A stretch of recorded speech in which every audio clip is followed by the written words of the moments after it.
Les rideaux se sont fermés ce jour à Paris sur la 12e édition des GIFA d'Or 2021.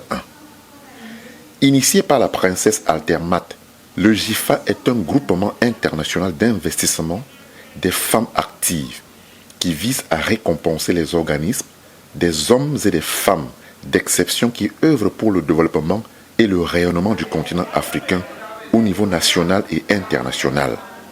Nous avons créé l'Académie des GIFA d'Or pour valoriser ces entrepreneurs qui apportent des richesses dans ce pays et qui travaillent et qui sont toujours dans l'ombre. Une rencontre parisienne qui a vu la participation d'hommes politiques français de premier plan et plusieurs personnalités du monde de la culture et de l'art. Alors qu'on vit dans un monde, chacun souvent dans son pays, avec ses propres croyances, avec ses propres peurs, avec souvent des discours qui sont des discours de séparation, des discours de haine, dans lesquels on essaie de mettre les gens les uns contre les autres. Et là, on voit qu'en respectant son identité, en respectant la nationalité de chacun, son histoire, eh bien, on peut vivre ensemble, on peut construire ensemble une histoire, on peut développer ensemble des projets. Et je pense que c'est ça le principal enseignement de la soirée. Ce soir donc, c'est 6 pays africains qui vont être mis en l'honneur au cours d'une soirée culturelle riche et dense. Tout d'abord, un défilé de mode orchestré par le talentueux Sadio Bi qui va présenter sa nouvelle collection Printemps-été 2022.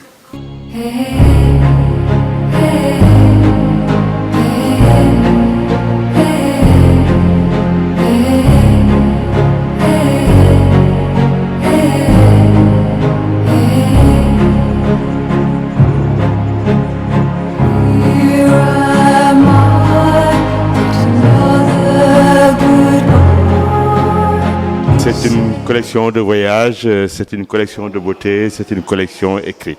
C'est une collection d'une idée de Joséphine Baker sur les couleurs africaines. Et je ne me suis pas posé des questions, j'ai imaginé Joséphine Baker avec les couleurs africaines. 2 artistes vont se succéder sur le podium des GIFA. L'artiste Annika Tok qui plaidera pour la paix en Afrique et la doyenne Fleur Davo au bonheur de nos invités.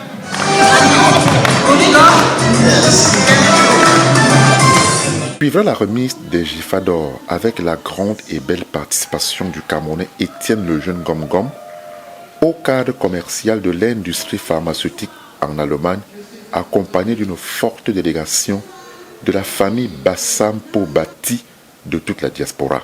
C'est une consécration collective. C'est comme une équipe de football qui a un capitaine. C'est moi qui suis ce capitaine et je suis là pour représenter le mouvement. Et c'est une confirmation que le peuple de la côte est en train de se réveiller. Une distinction qui récompense l'homme pour son action au sein de la grande famille des Bassa de la diaspora. Dabi Koko a vu le jour en 2018, le 1er septembre 2018 à Duisbourg en Allemagne. Et depuis lors, le peuple de la grotte s'est retrouvé et le peuple n'est plus orphelin. Nous cotisons pour accompagner notre frère décédé.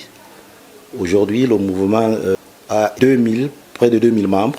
C'était très important que je fasse ce déplacement parce que notre grand chef, King, devait recevoir son trophée de GIFA d'Or. C'était pour moi très nécessaire de venir représenter mon canton de Berlin. Ainsi s'achève les GIFA d'Or 2021 et rendez-vous est pris pour l'année prochaine. Bravo.